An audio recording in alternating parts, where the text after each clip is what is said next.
got a big battle in front of us, baby. And it's just starting. So let's get funky like a monkey. For 15 years, the American dream has done it with you. Don't fail me now. No, don't fail me now. All right. Look at that. Look at you with the Bullet Club gimmick behind you, brother. We have to spot it out right from the beginning. It's my only wrestling shirt. Good for you, brother. Good for you. My only wrestling shirt, so it went up. People are gonna think this is my only Mets hat. That's not true, but it's my favorite one. It's the gimmick. You're just working the gimmick, brother. That's all you're doing. Hopefully, I plan sometime soon to buy myself a new hat. So where. No, keep working that gimmick, brother. Hey, you know what? Sometimes you got to jazz it up a little bit, man. You got to have something different. Well, anyway, the Wrestlebros are back. All right. You know what I don't like about Jim Ross? You know what really grinds my gears? Okay, go for it. I've heard him put over the Young Bucks non-stop on his podcast before he was ever signed to AEW. Right. The very style that he buries from his favorite, one of his favorite tag teams. But now apparently there's a bunch of hoopla. Now, like always, I want to be careful here because Jim Ross has been critical of of the newer wrestling, modern wrestling, but when you read stuff, it can be out of context.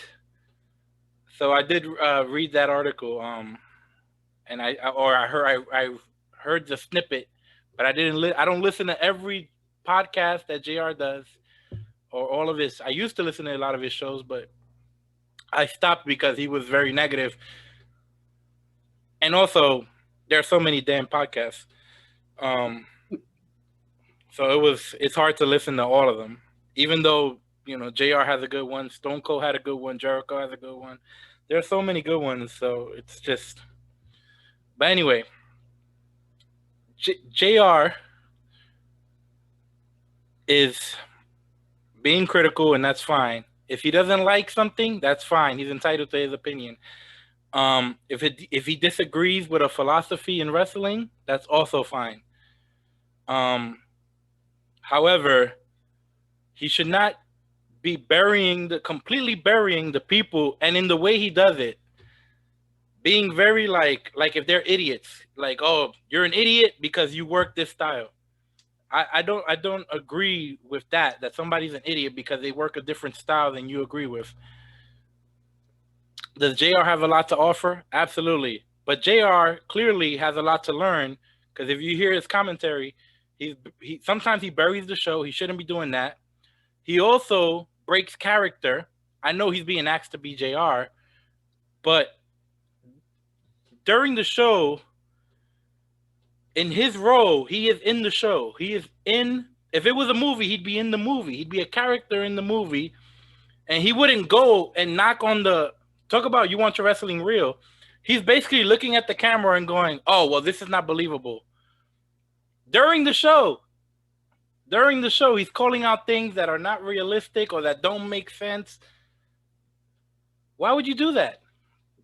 Now, you're not only burying the show, you're burying yourself, because you are breaking character. You are breaking character. You're not in the role.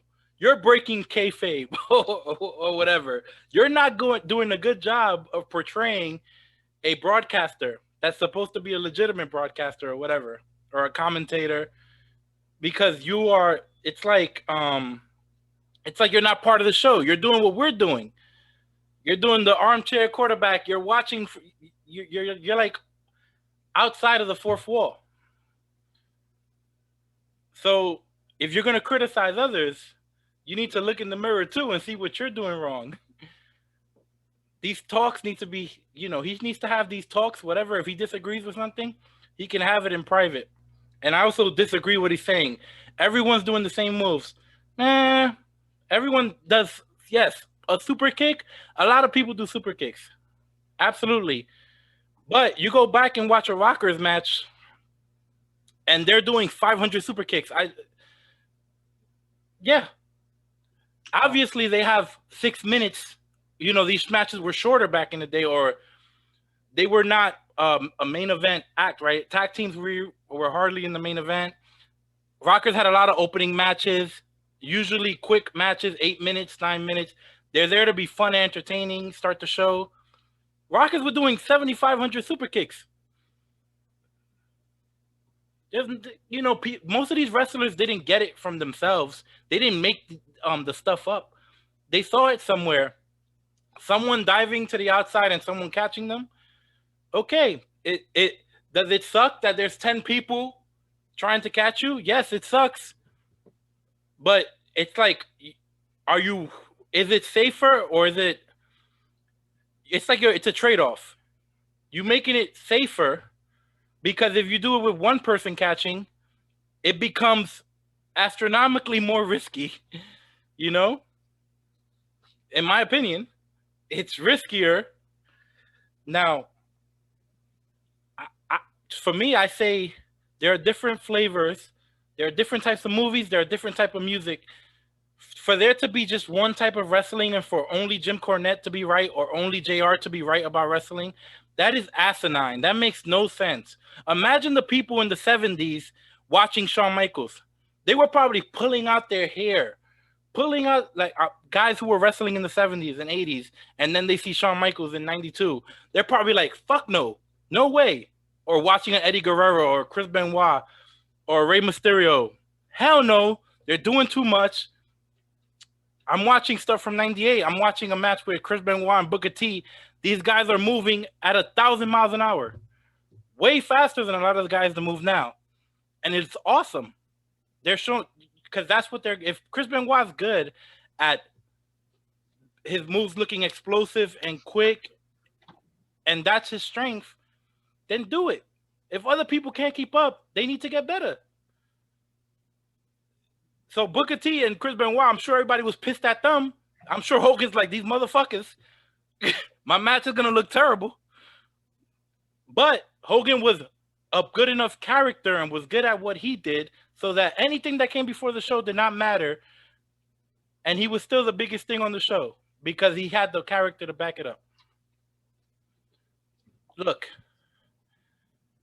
you don't have to agree with it. It's fine. But not everyone in AEW or in any other promotion. I mean, I think it's done more in WWE, where people working the same exact style. In AEW, people are not working the same exact style. Everyone, pretty much, there are some people who are like a John Moxley that are brawlers. There are people that are like Cody that are storytellers. You know, there are monsters like a Lance Archer. Then you have lucha guys like the Lucha Brothers. Then you have your car crash guys or high spot guys. Everyone, yes, there are similar people who do similar things, but there's definitely a lot of ice cream, different flavors of ice cream on AEW. If you only like Cody's style, okay, then tune in for Cody. If you know, or whatever, you don't like Private Party, they're not there that often. And you know, that's one of the teams that do the car crash style. But the Young Bucks, you love the Young Bucks, JR, but they are doing the car crash style. So if you don't want the Young Bucks on your show, then you wouldn't have that Young Bucks versus FTR match that we just had. That I'm sure JR was blown away by. So, I mean, whatever. Do it in private, man. Well, that was a long rant. Yes, it was. That was a Lou rant. You know what I did was that I gave you the floor, did not interrupt you, so to allow you to speak. My retort is that should Jim Ross be doing this on the television program? The answer is no. He's paid by AEW to be the narrator for this program and to basically sell us on AEW's product. Now, if Jim Ross personally feels that the product that AEW is giving is either A, inferior, or B, needs improvement. I don't think that Jim Ross would go into business for himself and use the platform on AEW's broadcast to throw jabs at the promotion without having had, at least I believe, not having had prior conversations with either Tony Khan or Cody Rhodes or whoever's in charge of set creative and say, hey guys, I'm watching this and these are things that I'm looking at and saying. And again, when you're talking about guys like Jim Ross, guys like Jim Cornette, yeah, a guy like Cornette can be very crass and can go overboard on certain, on his opinions about AEW. But here's the thing, he's not necessarily wrong. There are a lot of things that they do, AEW, creative-wise, that in a bubble might be entertaining, but at times don't make sense. And those are the kinds of things that when I bemoan about their creative, part of that is the reason. Do I personally enjoy the car crash style? The answer is no. Because too many, at least for my flavor, way too many talents in AEW use that style. And there seems to be like, you can't, at least for me, I don't think that you can have a promotion where you have different talents that do different styles. And let's say every time you see Moxley, you're going to see a no DQ match. You're going to see one of those false count anywhere type matches, even though it's never stipulated, or not saying never, rarely stipulated for that. But every time you see a Moxley match, it's a no DQ by proxy. You already know that. When you see a Lucha Brothers match in tag team, you already know that they're incapable of working a US, an American style tag team match. They don't know how to tag in and out and stick within the rules that AEW puts. Hey, you got 10 seconds to get in and out. They tag and it's 2 minutes later and they're still double teaming. Those are the kinds of things that bury the referee. It buries the announcers, because if the announcers are saying, hey, wrestlers got 10 seconds to get in and out, and you have guys double teaming for 2 minutes, there's nothing they can do to cover it. It makes them look bad. It buries the referee. And in essence, whether you think about it or not, it kind of buries the talent in the ring, because then the people watching at home are just like, all right, it's just, we just have to kind of take whatever we get and accept it, and never give a criticism and saying, hey, there are conventions to professional wrestling that have been long-standing. Yes, promotions in different areas and different times have stretched it, have broken them, have remolded them to look differently. But those conventions have always been around. Like there is, for lack of a better term, a box for pro wrestling. It expands, because it's not a box that ties you in. It's a box that expands. But these guys, what they're trying to do is that they're trying to jump out of the box and create something new. And yes, some things can be cool and some things can work. But then there are other conventions where it's like, dude, it's best that you kind of stay within those conventions and be creative about expanding the box instead of jumping out and doing something totally new. Because for people who've been watching wrestling forever and ever, those people can possibly be completely turned off and not watch your product. And then the people that are your avid fans that, have been following these people from the indies, and they support them and they want them to succeed, that's not a big enough audience to sustain the promotion long term.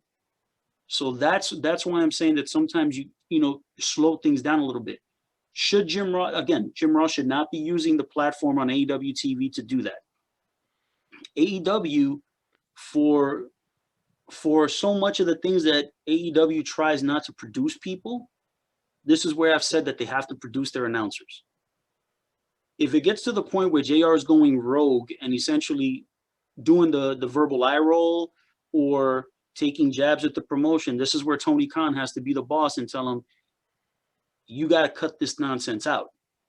It's either you get in line and you get in line with what the company deal is, or we're taking you off the air. AEW does not need to have Jim Ross on their air. They don't. Does it give more credibility to have Jim Ross on the air? To have the best version of Jim Ross? Absolutely. Gives you tremendous amounts of credibility. If Jim Ross has gotten to the point where he personally does not like the product, and he has said, you know what, I'm not for this. I want, I think that this is garbage, for lack of a better term. What I'm watching and what I'm having to call is embarrassing. Jim can feel that way. He has every right to feel that way. But if he does, he needs to understand that you're being paid by that promotion to call those matches. And if you feel so strongly that way, then maybe you may want to take your talents and go elsewhere. And then you can use your platform on your podcast. And if you want to use that as a sounding board to be either to give constructive criticism, to be negative, whatever you want to use, then you can use that platform because you're no longer affiliated with the promotion.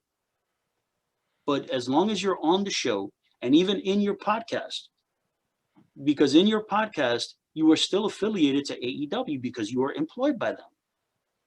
And the thing about it is that Conrad Thompson, who does a fantastic job with his podcast, with all the different ones he does, he has a working relationship with AEW as well. So I don't know that Jim Ross can be able to use that platform to be negative of AEW, either currently employed or if he chooses to leave. So it's more a matter that those are conversations that have to be had, and some kind of a decision has to be made. As much as I might agree with Ross's position, because again, I don't disagree with his positions, because I think that he's right. But should he be utilizing that in the platform, especially knowing that he's being paid by them to to call the matches and then taking jabs while he's on the show? Absolutely not. He shouldn't be doing that. Okay. So whether you agree or disagree, at least we agree that he shouldn't be doing it. No, like he that. shouldn't be doing it on their show. Absolutely not. But I do want to say one thing. I'm sure I can't speak for whatever was happening in the 70s or whatever. But going back and watching, first thing to note for JR, if he wants to bury it, right? Stay in character and blame the refs like if you're in character. And I've seen it recently. Yes. I've been watching old stuff from 88, 89, whatever. And if you watch or even 90 stuff, Bobby Heenan or Jesse Ventura, what would they do if, because all this stuff that some people don't like, or they go AEW is they don't really care about countouts. For the most part, no one has ever cared. If wrestlers wanted to take advantage of the countout, as a kid, we would play wrestling and we would do the slow, dumb ref count. Like 1 and look around like an asshole. This has been since forever. I've just seen it recently. But it's the psychology. See, there's a difference between the referees purposely counting slowly to where we all know that no one's getting counted out. There's a difference between the referees either going out to the floor, like what I talked about with the Moxley Omega match, where Paul Turner literally went out to the floor and was literally out there for minutes begging them to get back in the ring. Jim Ross got pissed off, and at that point, I'm like, good, he should have said it, because they would have looked ridiculous if they didn't. Yes, but I'm telling you, I've recently just saw this with the refs jumping out to the outside, the refs not counting, the refs playing stupid, and you know what the commentators did? They stay in character. Oh, this ref is whatever, is helping this guy, like Ventura in character, calling out the ref in character. Yes, but understand, they were the heel commentators.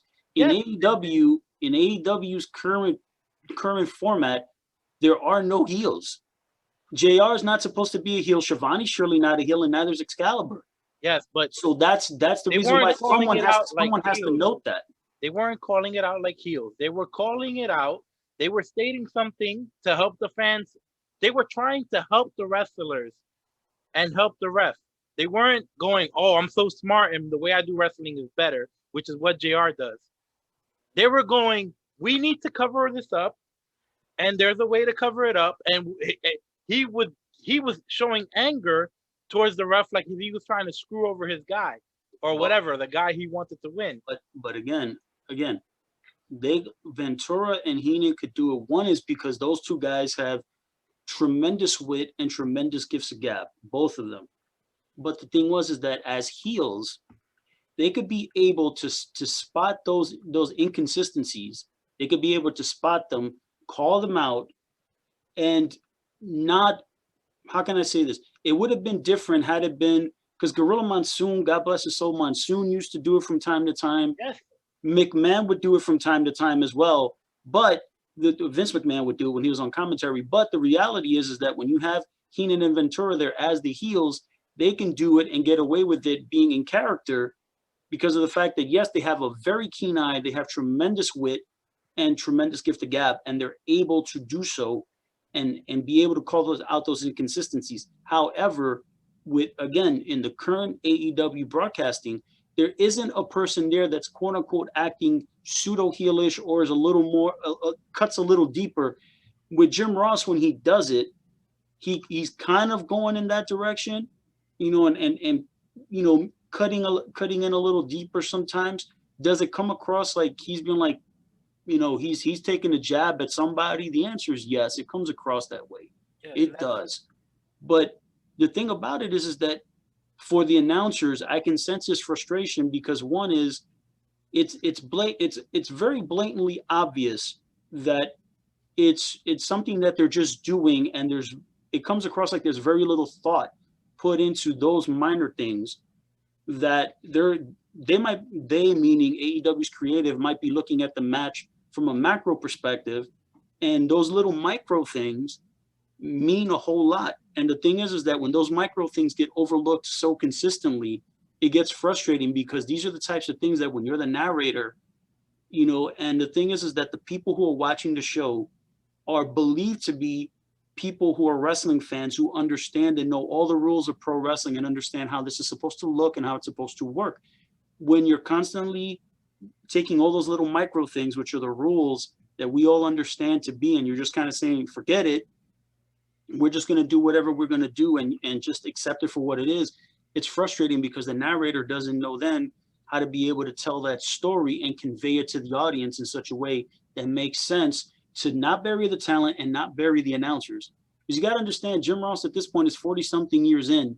And at this point, every single time that he sees something that looks silly and looks ridiculous and he has no way to be able to cover it up, it actually damages his credibility. And after a certain point, it gets to the point where he's just like, maybe on commentary, what he's doing is that he's trying to convey a message to say he's probably had these conversations in private. They're not really being heard. So now he's just going on commentary and going rogue and just saying, you know, here it is. Is it right? No, it's not. But at the same time, he's not wrong in his frustration. Well, if Jim Ross can't figure out a way to deal with this and not break character or whatever, if he can't figure out how to get his job is to get the wrestlers over. That's it. His credibility does not fucking matter. He's not getting another job after AEW. Not his credibility. I think you're wrong there. His credibility does matter because the reason why AEW hired him was for that purpose. Lou, let me tell you something. Jim Ross his credibility as it's a show. It's show business. His job is to do his job. He loses credibility when he does not do his job. That's when you lose credibility. When you go out there and bury the talent that you're supposed to help get over, that's when you lose credibility. Not when you go, oh, the referee's not counting properly, which he can call that out. That's not my problem. My problem is when he does it, you know how I'm not going to go look for examples, but he's done it multiple times where he kind of, it's not just as simple as, oh, come on, ref, count. I'm okay with that. But he's almost like he's doing the armchair quarterback. Oh, well, this isn't very realistic or whatever. Without outright saying it, he's like, oh, or it doesn't make any sense. Listen, you don't get paid to tell me what makes sense and doesn't make sense. Listen, call the action. You get the wrestlers over. Well, it is not about the refs. It is not about the commentators. It is not about anybody but the wrestlers. Well, Everyone has to help get the wrestlers over. listen, you're not wrong, but at the same time, it's one thing for us to view it as fans. And I say this with all due respect from our perch, we have no skin in the game. We have none. Whether these companies succeed or fail, whether they make money or don't make money, whatever, there's no skin in the game for us. We watch the shows, we see it as fans, and then we give opinions on what we like and what we don't like. For a guy like Jim Ross, who spent the last 45 years of his life, he's had skin in the game, a lot of it. And for him, this is probably one of those things to where he really wants AEW to be successful. It may be a matter that the approach that AEW is currently taking would not be his. And that's fine. But at the same time, I'd say, Jim, you're not part of the creative process. If it gets to the point where you are embarrassed to call what you're seeing, then it may be time to bow out. Because I can agree with Ross if he's embarrassed, because there's certain things that I've seen on AEW that if I was an announcer, I'd be embarrassed to call. But if I'm getting paid to do it, then I'm going to do it to the best of my ability and try to get those talents over. Even if it seems like an impossible task. But if it gets to the point where he's embarrassed and doesn't want to do it, he has every recourse and every right to walk away, just as AEW can say, you know what, this isn't working out. So it's a matter that if they want to stay in a working relationship, they're going to have to sit down and work out their differences, or we're going to have to part ways. It's that simple. All right. Well, I guess my final thoughts on this is everyone needs to calm the hell down. Wrestling fans or whoever thinks they know more than anyone else needs to understand you cannot find a damn show. You cannot go find me a pay-per-view. You cannot go find me an episode of whatever the hell show where everything is perfect, where everything makes sense, where someone isn't working too fast compared to the other wrestlers. Since the beginning of wrestling, there's been a wrestler who's been working too fast, doing too much, doing too many moves. There's always going to be someone who's, ahead of the curve. And everyone thinks they suck until 10 years later, 20 years later, and everyone goes, damn, this guy was amazing. He was ahead of his time. And you go back and you go watch whatever you want to watch. You go watch Attitude Era, the most beloved era in the history of wrestling. There is so much garbage all over the Attitude Era. There's a lot of bad stuff that you cannot even think about doing because it's so ridiculous. So in Jim Ross' prime, and I'm sure Jim Ross was an angry, bitter man who was arguing back in those days too, about things that don't make sense. So at least he's consistent. But let me be fair to JR. I've heard him. I think, like I said, you take something that he says and you apply it to the whole AEW. I'm sure he doesn't mean it about everyone in AEW. It's not everyone who works that style. Like I said, I've heard him put over SCU. I've heard him put over the Young Bucks. I've heard him do this. I've heard him put over Kenny Omega, and I've heard him do this before AEW ever existed. Because I used to listen to all his podcasts, and I've heard him put over plenty of guys who work a non-traditional. And I don't even know what traditional means because no one works like Lou says. No, and there's no one works like Billy Robinson, and no one works like Karl Gotch. So no, that's no, of course not. But but you know what I mean. Jim Ross's favorite flavor. I don't know which wrestler is his favorite flavor, but whoever that is, it's just I don't know. I've heard him put over plenty of guys who don't work that style. So I think it's just something being taken out of context, and I'm sure everything will be fine. I mean, listen, I don't know if it's something that's necessarily being taken out of context, because it is something that has upset certain AEW talents. Their disposition is obviously the same thing we've been discussing. Is like, hey, why don't these are things that we should be discussing in private. Do I believe that Jim Ross would sit down with anybody in AEW and tell him his thoughts privately? Absolutely. I have no reason to think that JR would be reluctant to do so. Now, again, he should not be doing this on AEW television. It's something that, again, Tony Khan and whomever the brain trust there in AEW are have to find a way to work that out. Because again, do they need to have Jim Ross on their air? The answer is no. Does it lend credibility to them? Yes. I think Excalibur has potential because Excalibur knows he knows everything about all these guys because, they're all independent talents that they've all been together for years and years. So he knows who these guys are. He could be a bit much, in terms of, his knowledge and the things that he wants to disseminate. And sometimes it's a matter of being able to self-edit and understand that I don't need to know every piece of information, especially things that are from promotions that are outside of AEW and even promotions that are outside the United States. You need to understand that if these are promotions that people don't know, the general audience doesn't know, there's no reason to mention it. It's too much information. It's not pertinent to the story. Tony Schiavone, I like Tony, but I don't think he should be announcing. I think he should be doing the interviews.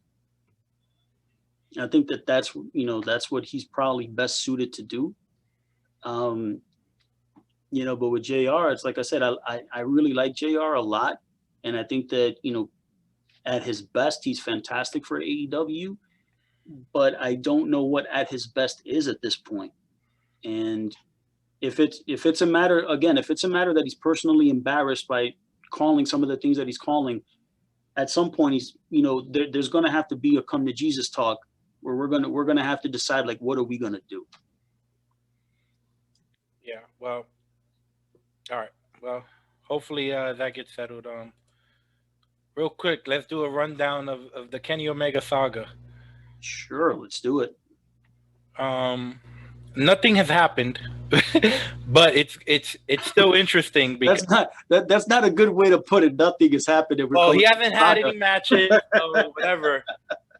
So since we found out that he's gonna be working with Impact in some capacity, and he's gotten together with Don Callis. Yes, sir. Since then, he's showed up on Impact. Obviously, this was filmed after the tapings that Impact had. Impact tapes their stuff.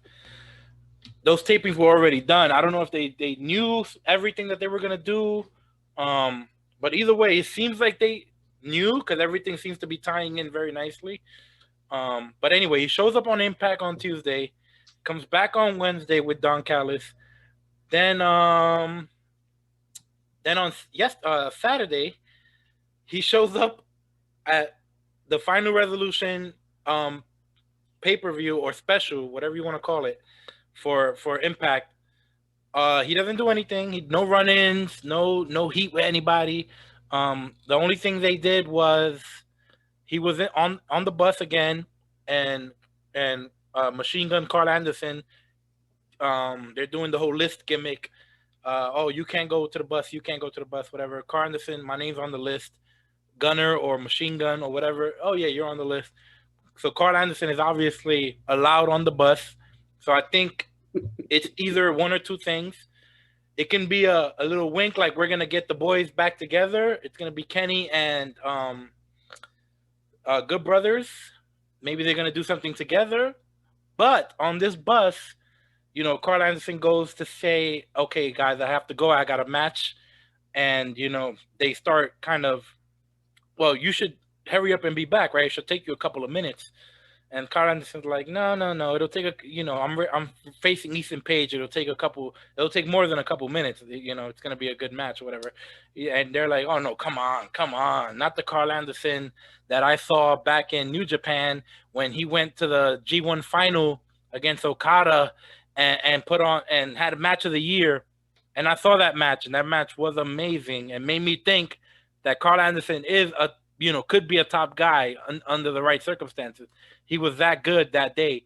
Again, Um, it goes right back. I think that realistically, the top guy is Okada, with all due respect, because when I we mean, talk it takes about him all to tank. when we talk about the talents that could be perceived as top guys who've worked with Okada, Okada's been the only constant in that conversation. Yeah, but Okada, it hasn't been everyone that Okada's had a great match with. Yes, Okada's one of the best in the world, absolutely. Um, but I've seen Kenny Omega matches that, in my opinion, are better than some Okada matches. Okay. So, I've also seen some Okada matches that are just lights out. But he's also working with guys when he worked with Tanahashi. So who's better, Okada or Tanahashi? I don't know. It could be is it Tanahashi, or is it that they're both great? I Well, mean, I think to have great matches, like exceptional, out of this world, great matches, both guys got to be great. Can one guy carry somebody to a good match? Absolutely. We've seen that a billion times. But to a all-time great match with one guy who's okay and one guy who's great, I don't know if I necessarily agree with that assessment. That could be correct. That could be correct as a general rule, but as an absolute, no. I mean, I'm gonna have to see some examples. Sting versus Flair, Clash 1, 1988. Sting Yeah, but was green as goose shit, and yeah, and Ric but Flair what's and Ric but Flair what carried what him else through was an he? all-time match. That put Sting on the map. Okay, what was Sting though? As a character, he was over. Sting was over, but you got to understand something. Sting was over to a very small audience, meaning that territory. He was not a main event player. When he went with that one match with Flair, he became a national star. Yeah, but It was like a 5 or 6 year overnight sensation, but that one match put Sting on the map. That's what I'm talking about. And okay. Sting was not leading that match at all. No, I'm not saying Sting led that match or Ric whatever. Flair led that match. I'm sure Meaning Flair he won. led 98% of his matches. But Sting was over, So I mean, he wasn't all the way Sting, but if the fans want to be into you, they'll be into you, right? Correct. Like, like Rock Hogan could have went out there and danced ballet for 5 minutes, and the fans would have lost their damn minds no matter what happened. Well, but that's a bad example because both of those guys were so over at that point that it's like, come on, man, that's a bad example. Either way, it's not important. Whether it was because of Okada or not, it's the best Machine Gun ever looked, and he's also hardly ever a single. So when you're sharing that spotlight, singles matches. He was primarily in tag teams. When you're sharing the spotlight, it's also difficult. But either way, he took it as a little bit of like they were ribbing him. He even says it, "Are you guys ribbing me? Like, what's wrong with y'all?" And they're like, "No, we just want to see the Machine Gun, and we want to see the Gunner. Show me the Gunner." And he's almost like offended. He's like, "You know what? Like, fuck you guys." But is it friends playing, or are they fucking with him because they don't like him? So, that's interesting. It can go in either direction, whatever. I don't know what they're gonna do yet. I have no clue. But obviously they're teasing something with the Good Brothers. And on the same night at the Triple Mania show, you had Kenny again, who actually he did have a match for the Mega Championship, and he faced Laredo Kid in what I thought was Kenny the champion or the challenger? He was already the champ, and okay. Now I just want to make sure because I'm not sure if Laredo Kid lost the title or if Kenny successfully defended. I just needed to know. Yeah, he successfully defended the title, and really no storyline stuff came out of it except after he won. He kind of what he already did in his promo. He kind of teased that I'm coming after like more belts, like I want more belts, basically. So that's probably the storyline they're going. I guess the most obvious direction is him probably going after Impact's world title. So that's what's going on with Kenny Omega. and he's gonna show up again on Impact on Tuesday, and he'll be back on Dynamite on Wednesday. So he's doing the the 2020 version of Ric Flair, showing up everywhere all over the damn world during a pandemic. If he shows up in Japan, which is going to be a difficult one to pull off, he's going to have to be helicoptered in. Well, Mexico, they're a little bit more, okay, bro, just drive. You can drive there, you can kind of get away with it. There's some places that they're going to give you some shit, and they're going to make you quarantine and all this bullshit. So you can't. You certainly Japan can't. Is out of the. It's not happening. No, you cannot drive from the United States to Japan. That's for sure. You can't sneak in. Certainly can't drive do that. there. I mean, listen. From what I've seen, and I didn't see the Triple Mania show on Saturday night. I didn't see the Impact Final Resolution show that they had, so I didn't see those shows. So I'll leave those out of it. I'll go with what I saw on Impact and what I saw on AEW. The one thing I will say is that Don Callis cuts a very good promo. The words that he says are very convincing, and the storyline that they presented is logical in the way that they set it up. So it's not illogical. It's not stupid. It makes sense. And Don Callis cut a very good promo.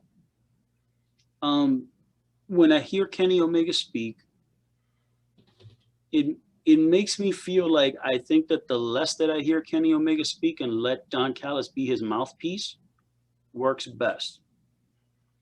I know that some folks, they think that that his promos are fine. I don't. It's just a matter that he's trying to come across as a heel, and he's trying to come across as, condescending or I'm better than you kind of thing. It's just that it doesn't execute very well. Like when I see it, I'm like, I was okay. Like I was following along as long as Don Callis was speaking, because when he speaks, he can be very biting because he's got it's dry, but you can feel the bite when he's cut his promos. The way that he was talking down Josh Matthews and the way that he was talking up Kenny Omega, it's like, okay, he's commanding that scene in a way that I'm like, all right, I'm listening and I'm paying attention. Once Omega starts speaking, it almost seems like his demeanor, like the way that he's presenting himself, it's like I understand that it's just very like, I'm better than you and I'm above this kind of thing, but it's just like, okay, there's an energy there when he does it that I'm like, I'm not feeling it. I'm put off.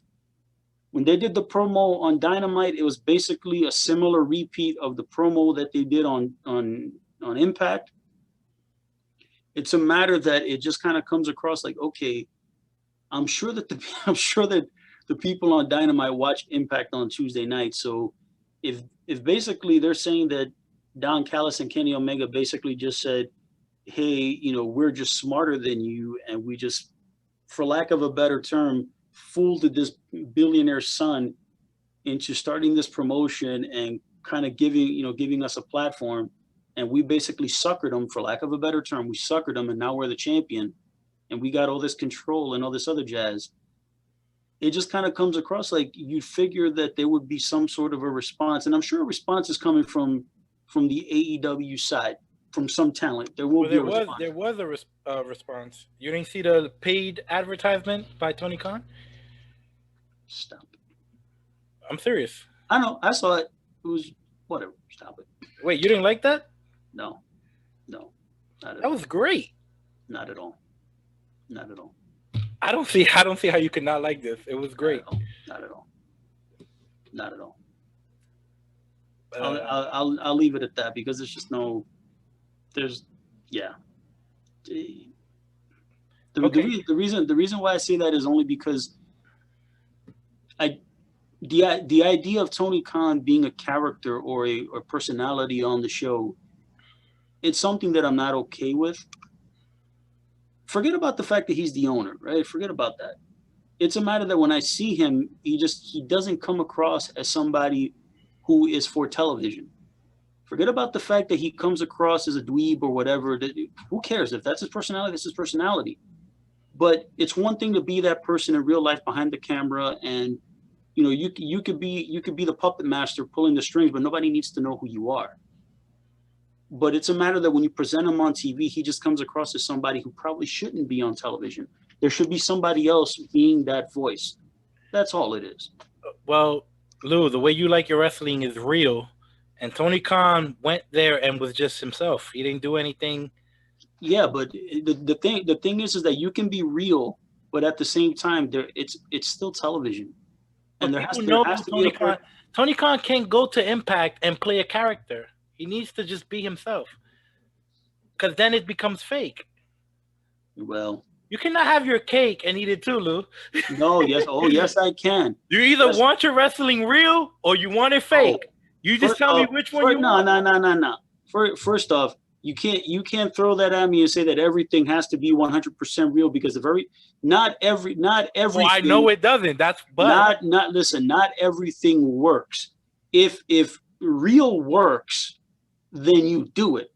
If real doesn't work, then you have to embellish it and you have to change it. No. That's why the voice for AEW cannot be Tony Khan. It has to be somebody else. You don't have to convince me. I like all types of wrestling.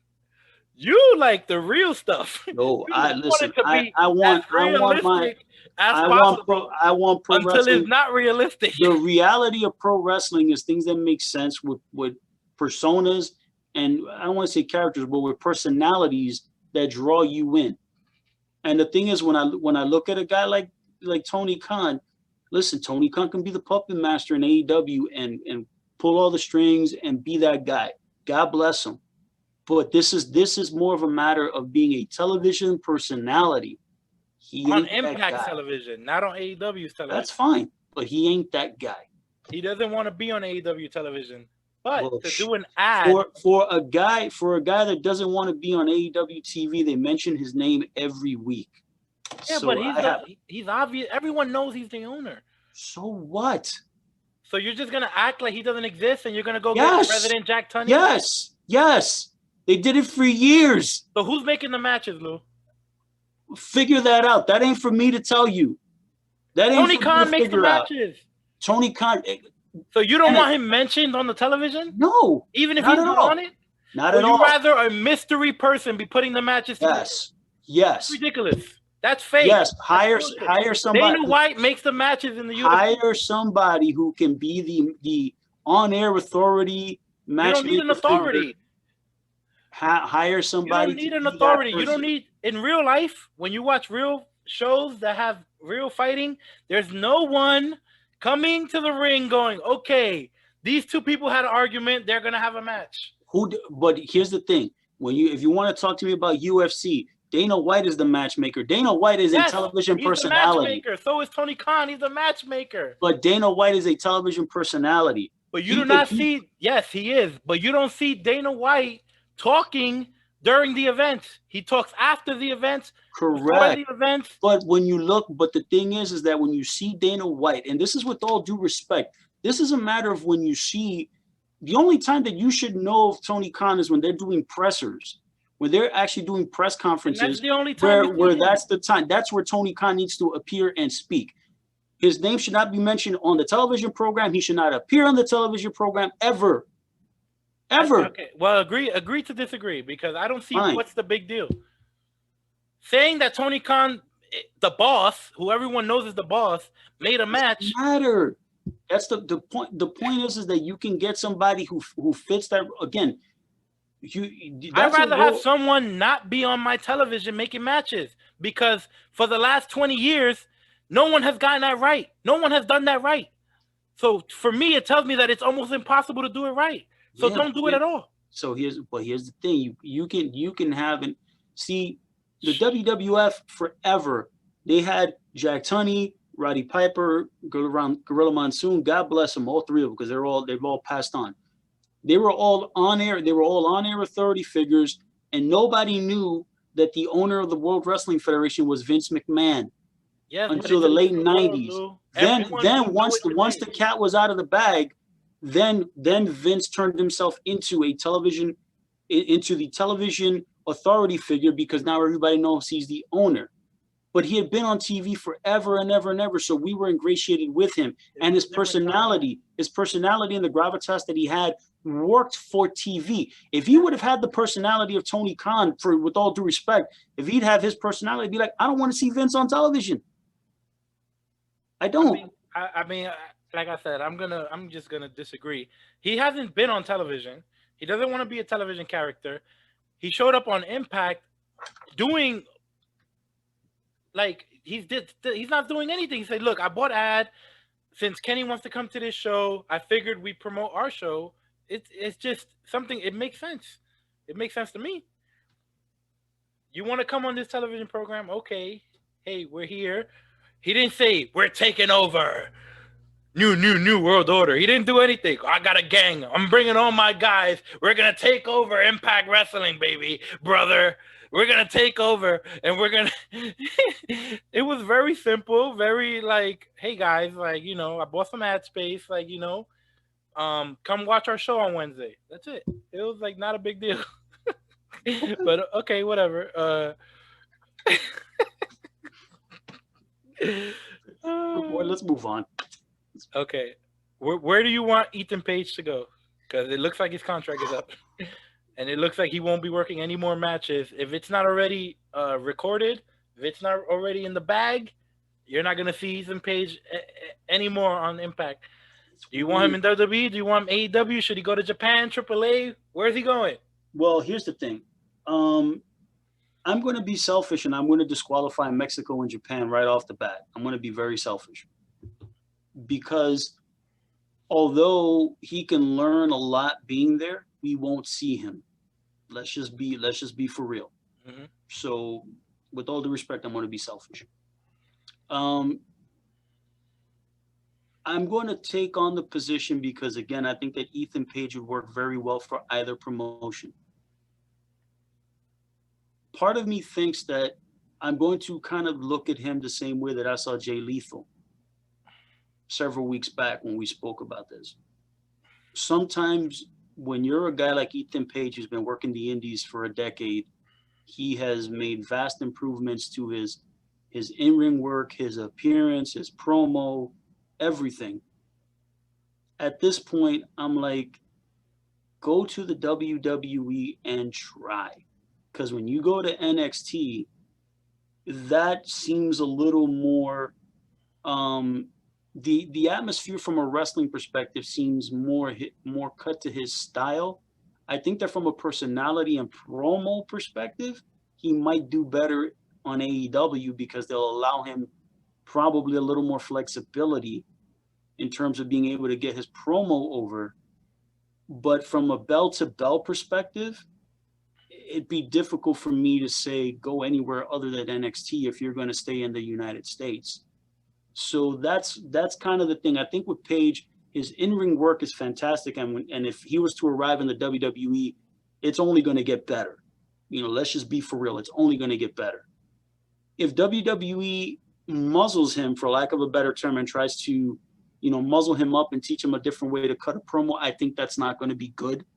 I think that Ethan Page's promo is very good. He's got a lot of personality. It's very dry, but he cuts.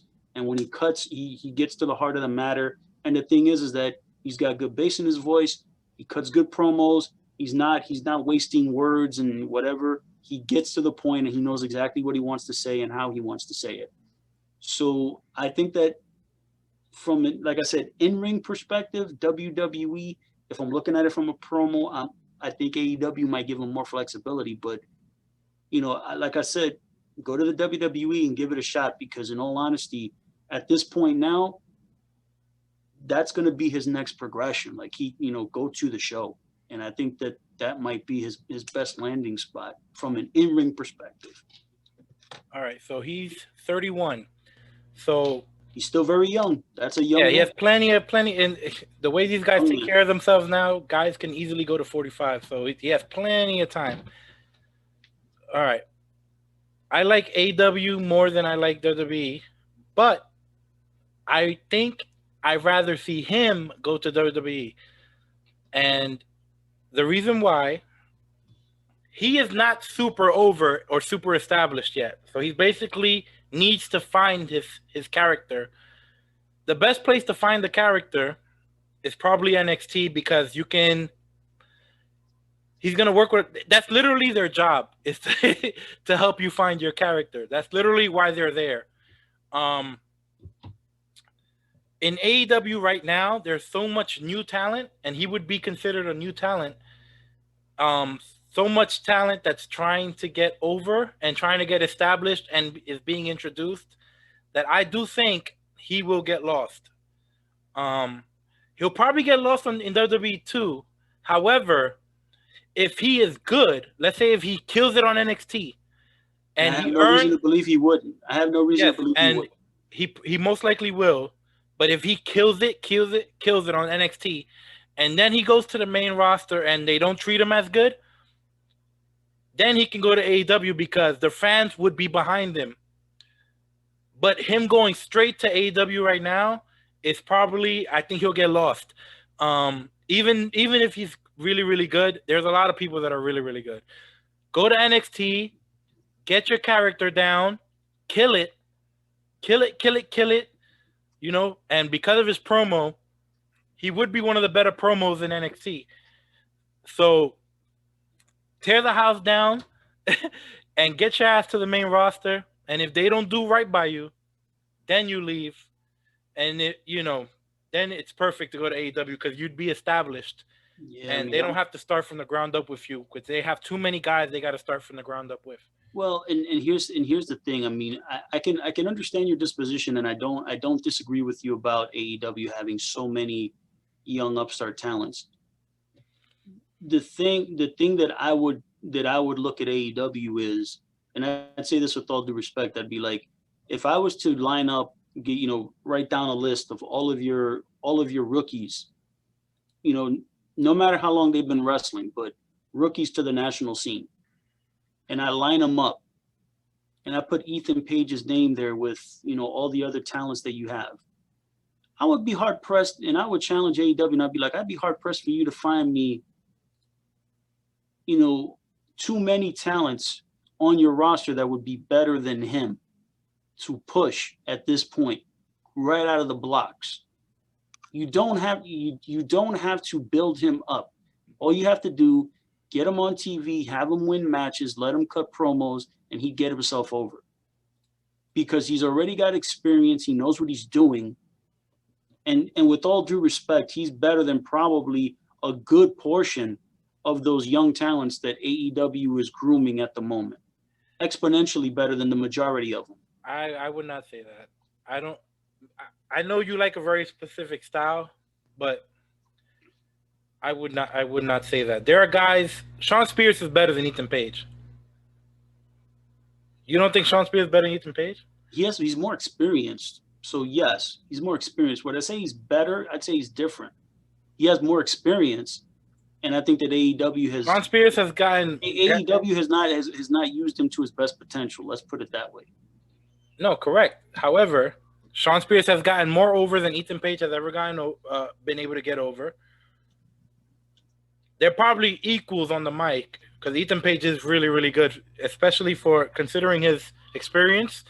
He's one of those guys that's just naturally good on the mic without much effort. Physiques, they're probably a wash now that Ethan Page has gotten in shape. Work, I think Sean Spears is a better worker. Yes, he has more experience, but I do think he's a better worker. That's fine. So, yeah, he's more experienced, so I'm not surprised by that. So even if he's as good as Sean Spears on every level, Sean Spears is struggling to get on television. I see Ethan Page as a similar. Listen. I'm not disagreeing with your disposition about,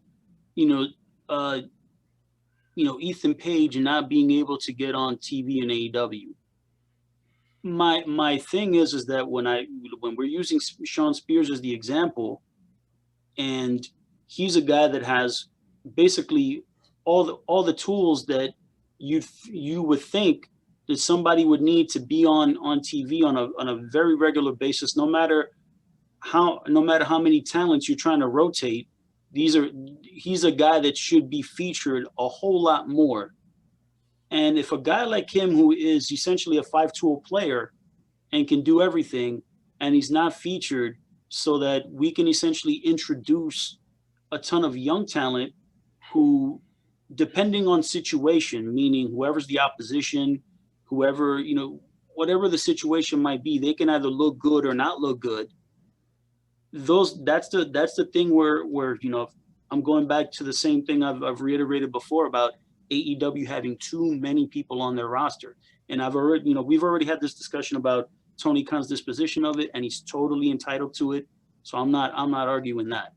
It's more a matter of, when you only have so much TV time, you only have, so much real estate, meaning you only have so much time to present your talents, your product, to have as many people as AEW apparently has on their roster, and essentially having the 2-hour block on TNT and then the YouTube show, it almost seems like they have too many talents and not enough distribution platform time to feature all of them.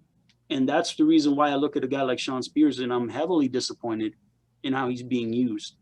No matter the reasons, but that's why I agree with you saying that Ethan Page could get lost in the shuffle, being in AEW, even though I think, for my money, is that he's exponentially better than a lot of the talents. The young upstart talents, he's exponentially better than most of them. I mean, I don't fully, even if there are only 4 guys that are better than him from the young guys, then when you take the guys who are being featured, that are their main event talent or their heavily featured talent, their ratings people or whatever, however you want, whatever you want to say, however you want to slice it, gets up to 11, 12, 13 acts. So even if he's the 14th act, it's hard to get on television when you're the 14th act. Correct. So it's also hard. It's for me to see Ethan Page. I like, he needs to find himself. He's the North. That's what I know Ethan Page as. He's gonna leave the North now, and he's starting a whole new journey. I think NXT is the place to do that. I think in NXT it's harder. I mean, it's easier to keep people off television. It's like, well, it's like, I feel like they only feature, a couple of acts anyway on NXT television. They don't feature that many people. Well, but the thing is that within, I mean, yes, yeah, I mean, with little variation. I mean, I'm not going to argue that, because it's true. You basically see the same people over and over again with a little variation here and there, but it's minor. It's very, very minor. Now, the thing about it is that, at least for the television viewer, you're able to watch and you can follow the stories with them, whether you like it or not. That's subjective, but there's enough time to where WWE will tell a story, and if they're going to tell a story for 6 weeks, 8 weeks, whatever it is, with the same talents, they'll have them rotate and work against each other in different types of matches. Maybe they separate them for a week, but they're still telling their story. And then ultimately what they'll do is they get to the takeover show, they'll have the big match, then they separate them, they move them on. Then you might have one that stays on TV, and then the next one kind of disappears for a little bit, and then they filter them back in. But they usually have the rotation of the same talents. I've bemoaned this with AEW, that at times they might have moments where a said talent might have a good match, and then I don't see them again for 2, 3, 4, 5, 6 weeks. At that point, it's forgotten, because those talents have not nearly enough equity for me to be able to say, okay, I can sit on that one good match they had 6 or 8 weeks ago, and then they're featured again, working what they may have been working a pseudo main event match 6 or 8 weeks earlier, and then when they're shown again, they tell me, oh yeah, they've won the last 6 matches in a row. I'm sure it's all been on AEW Dark, but again, with all due respect, it doesn't matter, because it's not shown on the main show. For whatever reasons, I know time and all this other stuff notwithstanding, but then when I see them in what essentially is an underneath match, it's like, okay, who cares? To me, in my eyes, it's not necessarily that this talent is devalued. It just means that it's not a talent that I should immediately care about. And that's I mean, there's obviously 2 different philosophies, right? NXT philosophy seems to be, are you? And this is good for takeovers, but I don't think it's good for television. Are you one of our 10 best acts? Oh, you are. Okay, you will be featured on television every week, guaranteed. Cameron Grimes, Dexter Loomis, the Fantasma guys.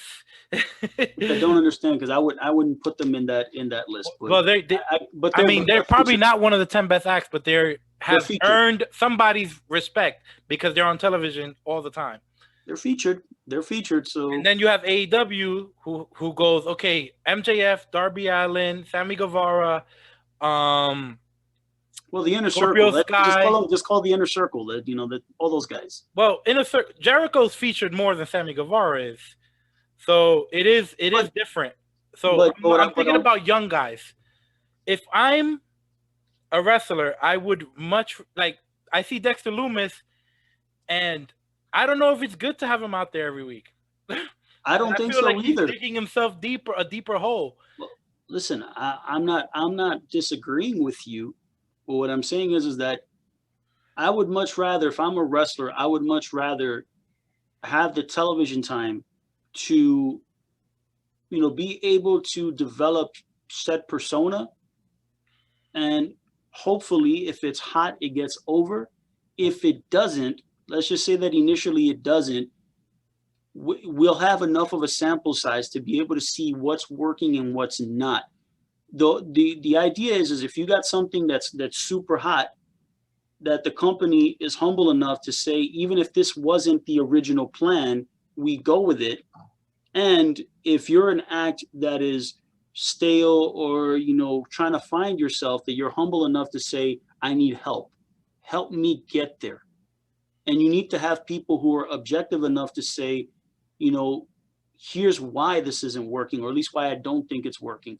And work with a brain trust. And it has to be a small group of people, because the larger the group, too many opinions, then, too many chefs will mess up the stew.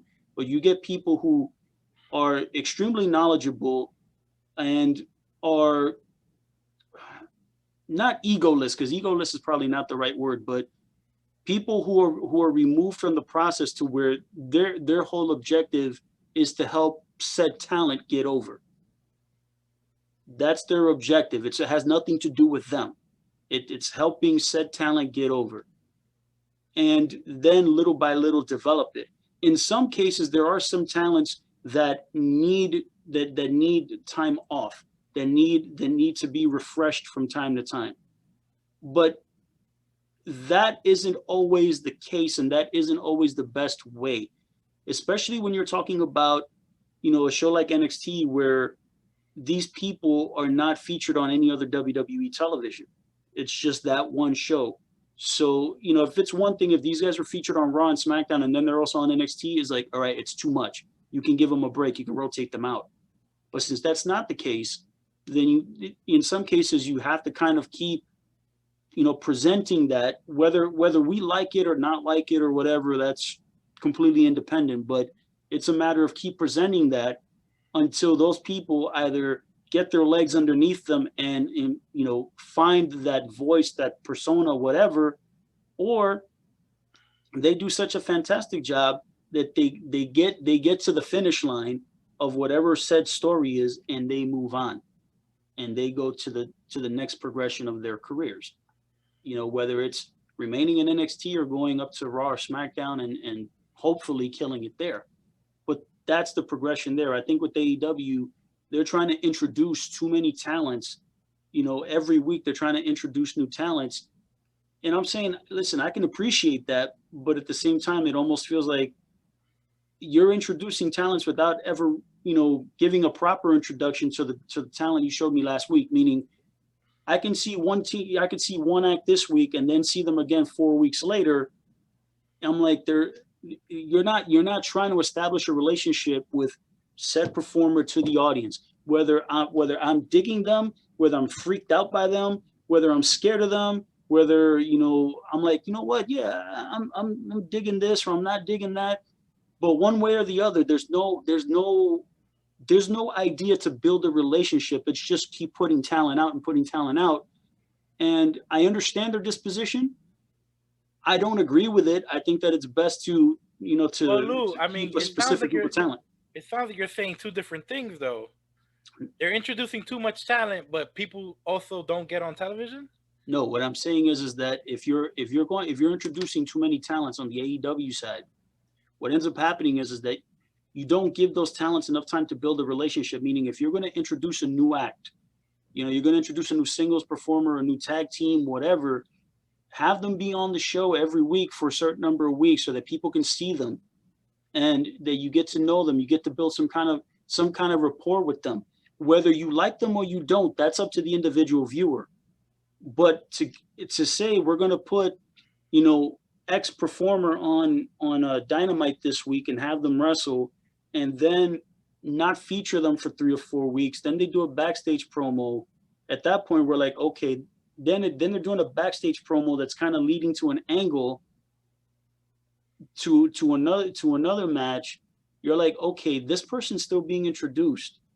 It's like they jumped the gun too soon, where I'm like, put these people on TV and have them win some matches, have them, let's showcase them a little bit, so that then when you do show an angle, it's something that we're like, okay, we've seen these guys, whether we're impressed by them or not impressed by them, whether, whatever their thing is, we can buy into it, and then we can create an angle around it.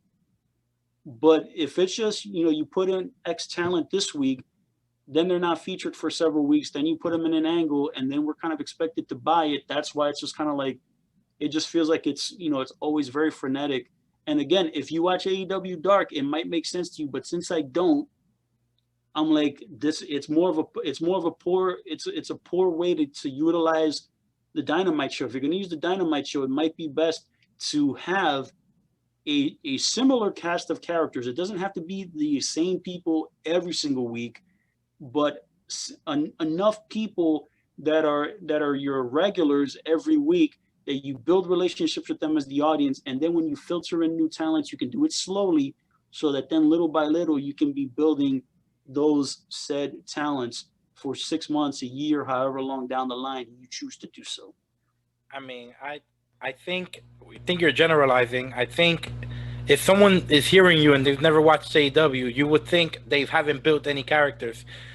I think that is completely wrong. I think if you look at a Darby Allin or MJF, I didn't say that they haven't. That's that. Now you put words in my mouth. No, I know, but if someone who doesn't watch AEW and is thinking about watching AEW, and they hear what you just said, they go, "Oh, it's just random people going out there for 1 week, then they disappear and you never see them again."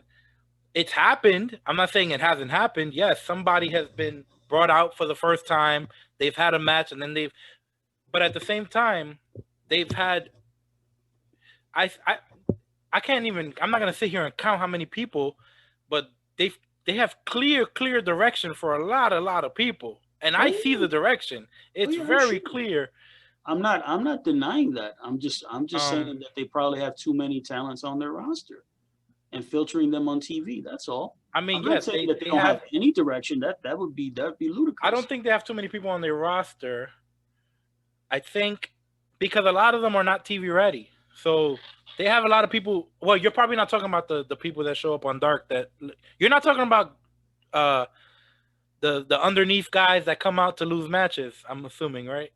I'm not talking about QT Marshall students. No, I'm not. Okay. All right. Those guys. But then I don't think they have.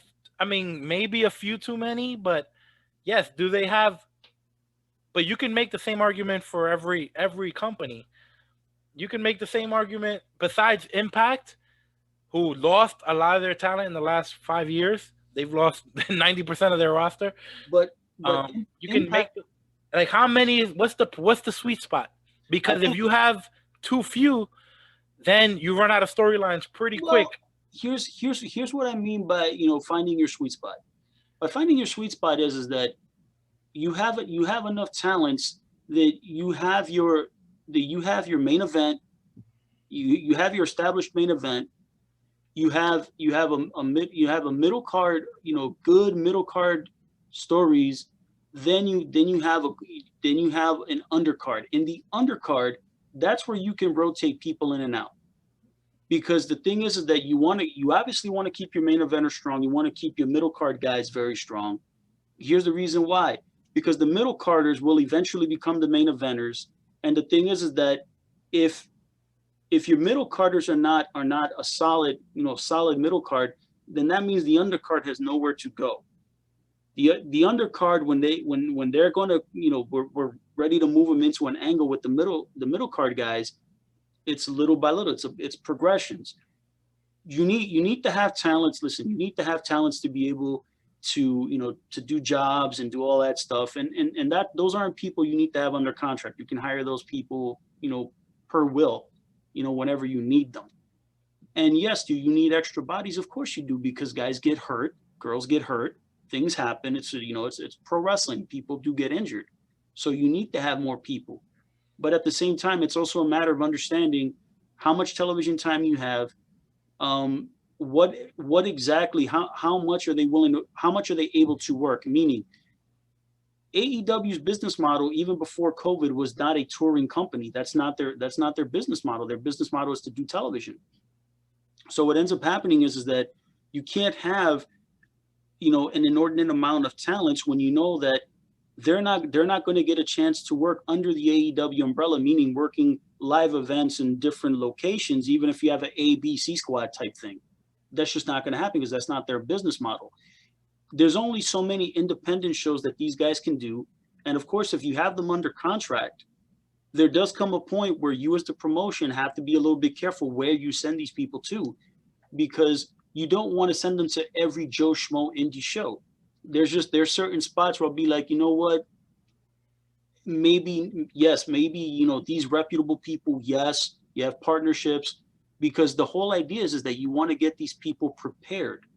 And sometimes to have them work in, Joe Schmo, wrestling promotion, somewhere, they're working and they're wrestling, but are they working with people who are better than them and can help them in such a way that they, when they return to AEW, they are better, and that they learn, and that they bring something that they can learn, bring it to the table in AEW, have matches there, and then be like, okay, now you did this, now let's take you to the next level. It's always about progressions, and you need to be able to get reps.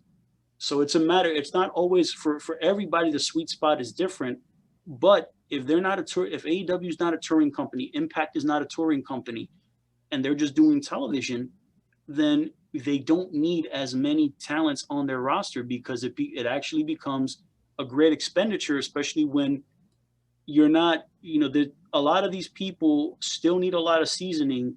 And the question is where are they going to learn and how are they going to learn? And I'm sure those questions, if I ask them, I'm sure there'll be answers to them. I'm not going to say people are going to look at me with blank stares, but when you look at larger companies, when with NXT has like 150 people under their contract. But the thing is, the people that you see on NXT television is like the top 5% of those said contracted talents. But all those other contracted talents work spot shows all across the country, and they're learning and they're progressing, and everything is to build them, to bring them to television. And once they appear on television, whether it's, initially working jobs or then doing, small angles, introductions, whatever, everything is progressing, towards the ultimate goal of making them television personas. Whether it works out or not, is a thing for each individual talent, but that's always the progression. And I'm sure that the other guys are doing the same thing. It's just a matter that it seems like when all things are normal, for lack of a better term, quote unquote normal, the WWE system is better set to hire more people because of the fact that they can work more versus the AEW's, Impact, Ring of Honors of the world. They're not touring companies, so it makes it a little more difficult for them to hire a bunch of talents and then disperse them to the indies, to have them get their work there. All right, well, we need to move on. All right. So Otis, Keith Lee, Dabba-Kato, Dio Madden, and Omos, or however you say it, that's AJ Styles' bodyguard.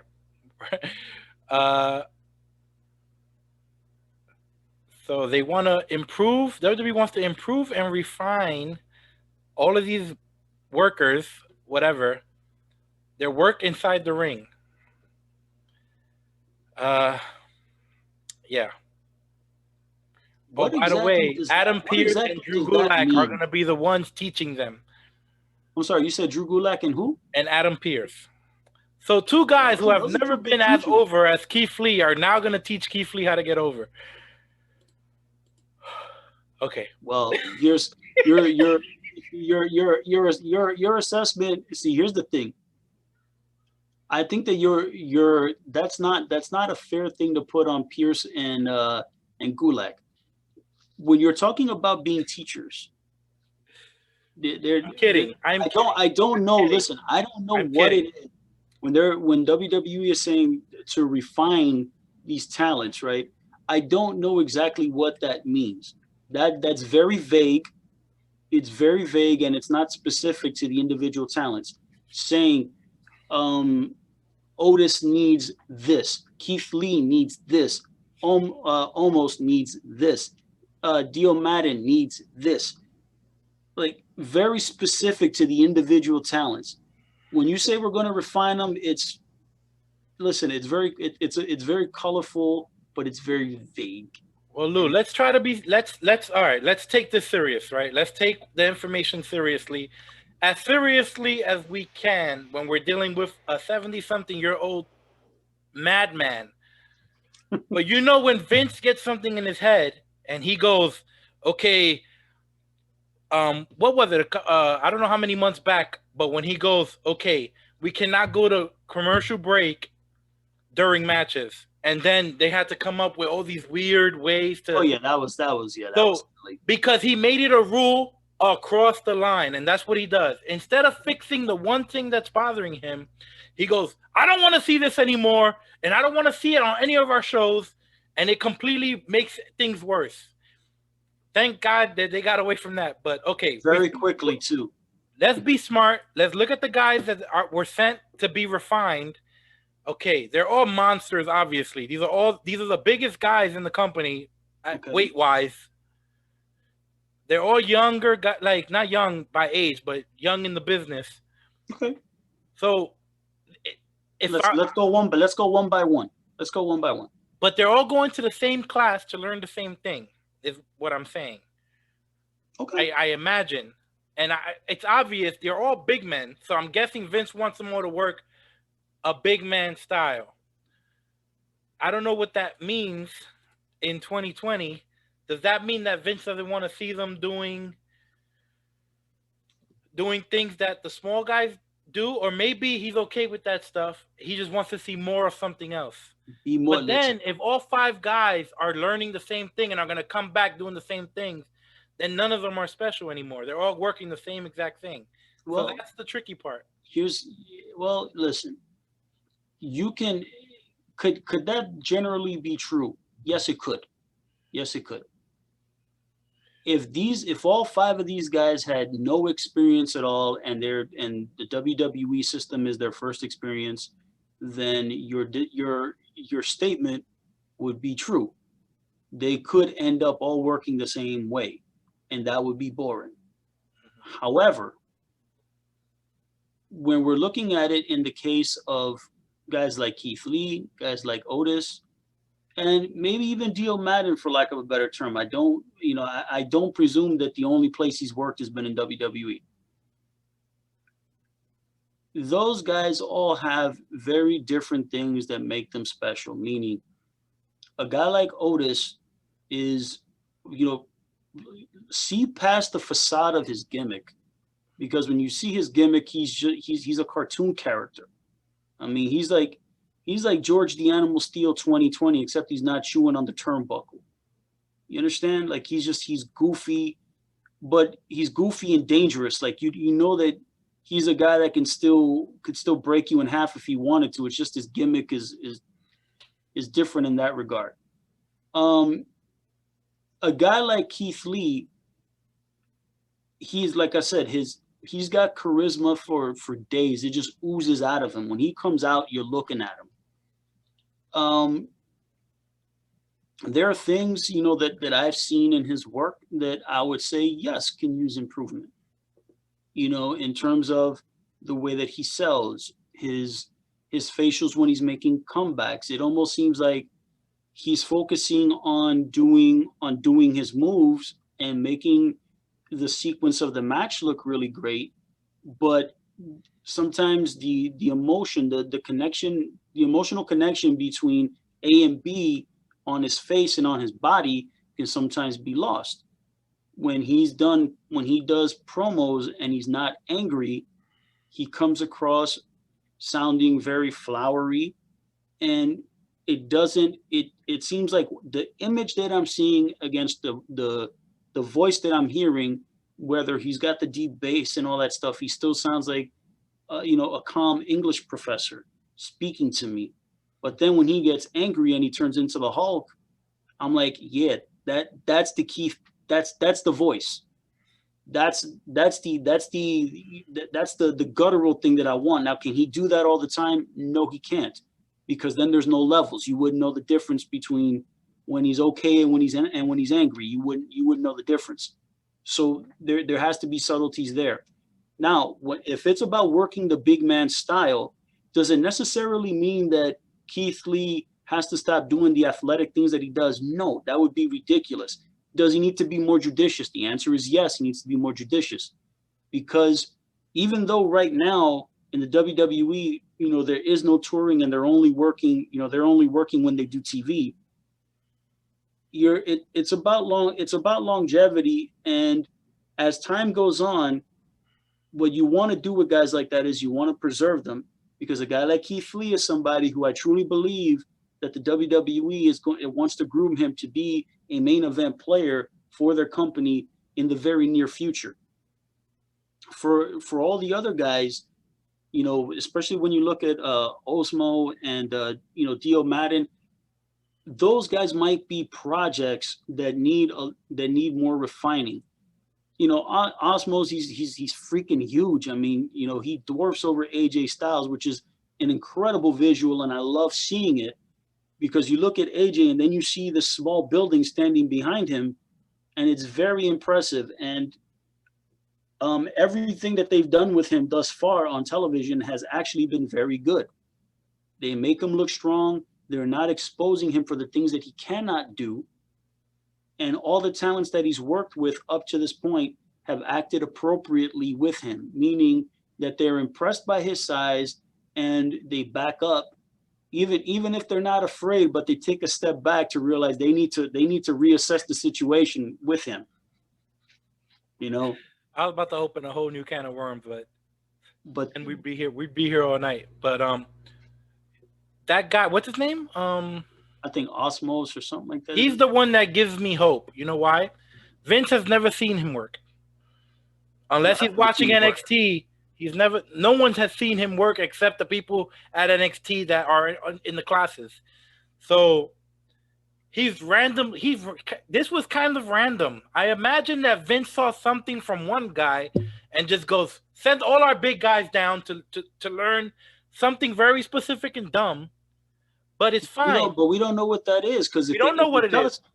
Listen. But it's probably something that could have been that a producer, Adam Pearce, who's at every Raw and probably he's at both shows, right?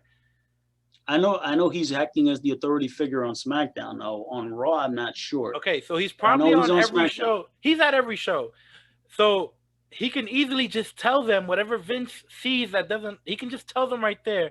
They don't need to make this weird thing a class. A 6-week course on how to be a whatever it is. We don't know what it is. Like I said, I have hope, because the big man, no one knows what his work is. So it's random. It's really no reason to, it's like you don't know what you got with him, unless Vince was like, okay, I want to see you work, and they had a secret match when nobody was looking and only Vince was there in the room watching to see what he likes and doesn't like. It's probably Vince wants his big men to probably do something very specific, and that's all it is. It's probably something very small, and that's fine, whatever. I'm sure everything will be fine in 6 weeks. Listen, I will say that in the WWE, because I know that we've said this in previous videos, and we're talking about Nia Jax and how, she has to learn. How is Nia Jax not being sent to this course? Thank you, Lou. What the fuck? I'm leaving. All I'm saying is that when it comes to the big men in the WWE, and WWE has a lot of them. WWE has a lot of them. And the old saying is, if you got a dozen 7-footers, then you got no giants, right? WWE has a lot of big men, and big men in different ways, meaning some of them are shot, height wise, some of them are built on muscle, some of them are built on mass. They all look and talk and sound different from one another, and you can clearly identify them one from the other. The thing that happens is that sometimes the way they work, because I've seen this with with big men in the past, where I can say it with guys like Sean O'Hare, God rest his soul, and Mark Jindrak, guys like that who were 6'7", 6'8", 275 pounds, 280 pounds, and they're doing swanton 619s, doing all this stuff. And I would say to them, I'm like, just because you can do it doesn't mean you should do it. You got to be judicious about doing those types of things, because what ends up happening is that the things that you can physically do in the ring are much different than, let's say, a guy who's 5'7" and 180 pounds. They can't do the power stuff that you can do and present.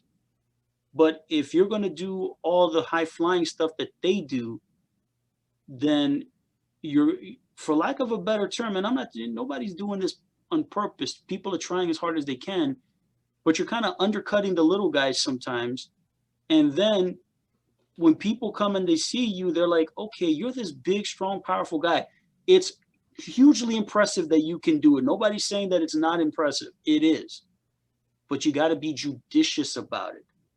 And sometimes it might be a matter that with the big men, and I don't know what the reason behind this is, but if you take a look at the big men, the way that they work, like Otis is he's a gimmick babyface. So all the stuff that he does is very silly, but all his stuff is power based.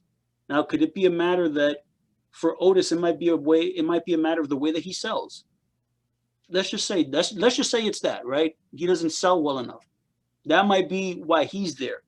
Or a guy like Keith Lee, it might be here. It has nothing to do with his in-ring stuff. It has to do with probably the way that the way that he uses his face and his body language. With a guy like Osmos, it might be a matter that he has to learn from square one. We don't know. A guy like Dio Madden can be a matter that we look at him and it's like, eventually we're gonna take that that mask off of you. Eventually we're gonna do it. And then, it could be a bunch of different things. We don't know. So that's why the whole thing of refinement is very vague, because it's specific things to specific talents. Do I think that it needs to be done this way and announced and whatever? No. You can easily talk to guys, and I agree with you. They can talk to guys, the producers can.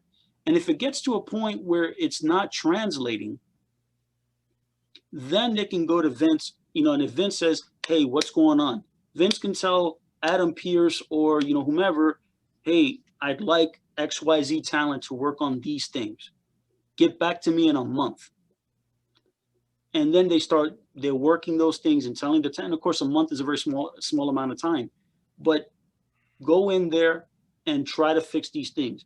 If they're not seeing improvements, then I can understand where Vince McMahon would probably be like, all right, screw it, we're going to do this. And we don't know if Vince McMahon tried that approach of talking to the producers first and try to get these improvements.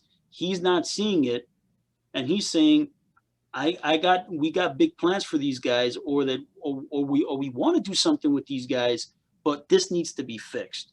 I mean, now, do I think that the way that they're doing it, is it the best way? No, it's not. I mean, this is why I say it's pretty random, because these five guys are so opposite of each other. You have Keith Lee, who to me is a really, really young, exciting, one of these guys that can do anything, one of those type of workers that can do anything, which is the complete opposite of like Omos or whatever, because we don't know what he can do. Then you have Dio Madden, who was the shining star of Retribution to me. He's the only person who looked good.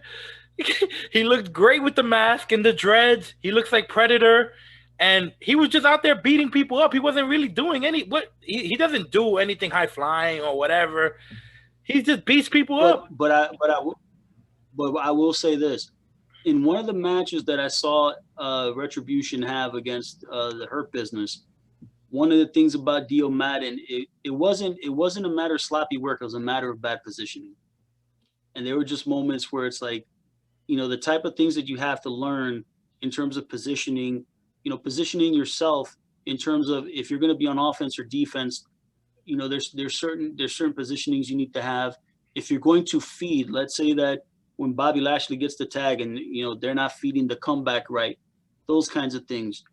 Those are all little things that if you're going to be on WWE TV, again, all of these things are little things that for us, we're like, oh, it's no big deal in the grand scheme of things, but these are huge things. Because when it comes down to the bell to bell working of pro wrestling, it's not necessarily the macro, it's not the big things, it's usually the very small fundamentals that when those get screwed up, it ultimately leads to, good being mediocre, great being good, and what could be, like top-notch stuff always being, one notch underneath because those small fundamentals are not being followed.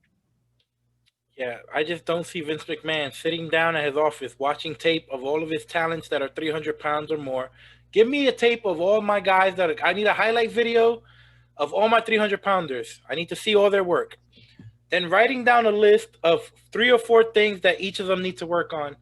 This is Vince saw one thing from one guy that he did not like and go, I need all my big men to learn this, and whatever.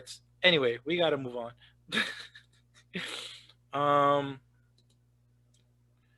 Well, I guess we need to talk about another death in the wrestling family.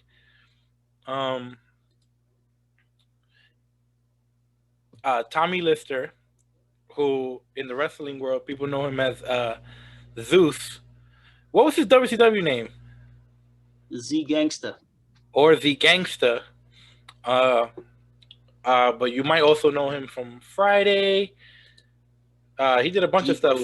Debo. Yeah, Debo in Friday. He's in all the hood movies. He's in The Wash and, like I said, all the Fridays. He made cameos in every. I remember seeing him on Martin. I feel like on so many TV shows too. He showed up for Jamie Foxx. He would always show up at least one time. Yep. To do something. So this dude was around for a long time, since '85. So yeah. I mean, I remember watching No Holds Barred, and I already knew who Hulk Hogan was, and I was already a fan of Hulk Hogan. So to me, this was all. I still knew that was Hulk Hogan, and I just thought, oh no, this guy's gonna kill one of my favorite wrestlers. And it did not change when he showed up in WWF. And he was doing, he had the big shoulder pads on, and he looked bigger than Hogan, which I don't think on paper, he's not, or whatever. Or I don't know if they were using his shoe. They were about the same size. Obviously he wore lifts, but they were about the same height. I'm sure Hogan wore lifts too, but I'm sure every wrestler wore lifts in the 80s. Probably. I think Hogan. And they also added 2 inches. Whether with the lifts or not, without the lifts. If I'm 6'7", you're gonna call me 6'9", damn it. So you went from 6'5", which Hogan is probably 6'4", 6'5", and with, they probably called him 6'8" or 6'7". Well, obviously with Hogan during his time, he was probably about 6'7", but doing the leg drop finish all those years, It actually compressed his back to where when he did his back surgery several years ago to actually relieve that, they measured him at 6'4", and then after his surgery, he was measured at 6'5.5". So he has shrunk. So, obviously, he was probably a legit 6'6", 6'7", but that leg drop finish, man, you're taking that bump every single time. It has consequences when you do it, 300 times a year, times however many years, 20, 25 years Hogan was wrestling. That's a lot of beating on the body. But yeah, so Tommy Lister passed away. Did they officially say why yet? No, but the rumor, I don't want to say the rumor mill, but it seems like, the word on the street has to do with COVID. Okay. Yeah, they're still investigating. So there's no official word yet. He did have COVID in the middle of the year. So I don't know. But he was a young man, 62 years old. He was very, Yeah. He hadn't even gotten to old yet. Usually 70s, the beginning of old. So So anyway, what do you remember about his short run in the business? it was fantastic. I mean, this was, back in 1989 when No Holds Barred came out. It was, I mean, listen, when people look at No Holds Barred is not a good movie. It's not. But for what it was for professional wrestling, and in the first foray to really, and it's not the first wrestling based movie. It's certainly not. But it was the first foray to get the biggest star in the wrestling business at the time, which was Hulk Hogan, get him in Hollywood, get him to do movies. They introduced, Tommy Lister, as Zeus, and he was fantastic. They were able to transfer the character of Zeus from the No Holds Barred movie over to WWF TV. And I mean, for 1989, I mean, it was perfect because you look at him, he was incredibly imposing. He made a believable, at least physically, a believable character to Hulk, a believable challenger to Hulk Hogan. WWE did a fantastic job in terms of protecting him and making him look like a monster. He only wrestled, probably there was two matches. I know he had the match at SummerSlam 89 and he had the very, very brief Survivor Series 89 appearance where he basically wrenched Hogan's neck and just choked him out until, Earl Hebner, threw him out of the match and disqualified him. And, obviously those things were, those things were all there because he didn't, he's not a wrestler. He just didn't know how to work in the ring. And, you don't want to expose him, having him work in situations where, you're gonna make him look bad and you're gonna, break the facade of what the persona is supposed to be. I know that he worked independence after his run in the WWF in 1989. I know that he wrestled a few matches in 1990, 91. I know that there's a video out there. You can see it on YouTube. It was a match between he and Abdullah the Butcher in Puerto Rico for Carlos Colon's WWC promotion.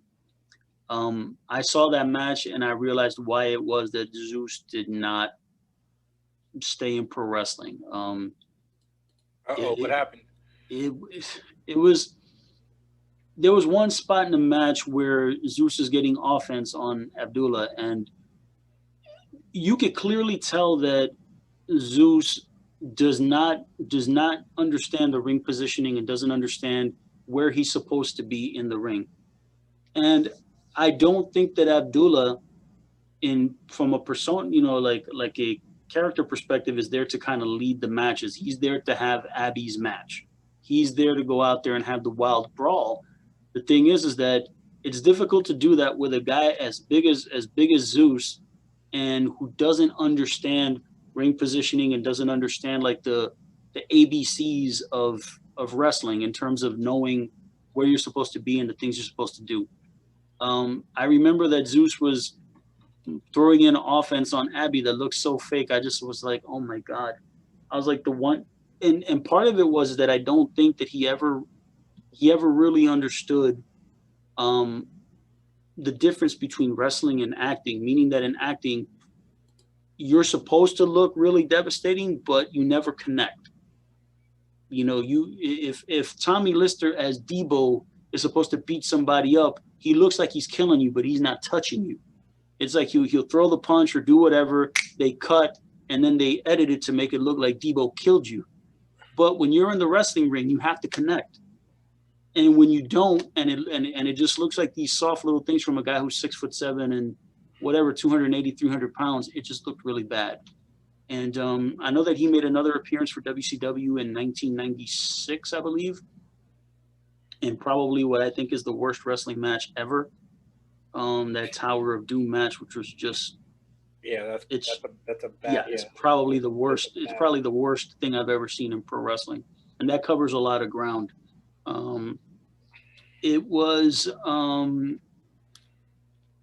you know, it's just a kind of an homage to what happened in '89. But then after that, we never saw him again in wrestling. You know, I know that he did a lot of TV. He would do conventions. And you know, he was a movie actor. You know, he survived, did a lot of great stuff. And you know, it's, you know, again, it's unfortunate that, you know, it seems like every week, you know, we do one of these things. But you know, he was a young man, 62 years old. You know, at 62, it's way too young, especially for a guy like him who always physically looked to be in great shape. Like he never really looked like he wasn't in physical shape. So to have him pass away at this young age, even if it's, you know, and if it's COVID related, I mean, that's even more heartbreaking. But just, you know, just a guy who had a very short run in the wrestling business, but incredibly impactful, that even, you know, 30 plus years later, people can still go back and say that, yeah, 1989, you know, Zeus had this run with Hulk Hogan. And it's something that it was memorable, and, you know, we'll always remember it, and it'll live forever on the WWE network. You know, anything related with Hulk Hogan in 1989, you're going to see Tommy Lister there. So, you know, it was good stuff. And, you know, again, it's heartbreaking to see, you know, as a young man. So condolences to his family and to all those who were friends and fans. He'll be missed. Like and subscribe, everyone.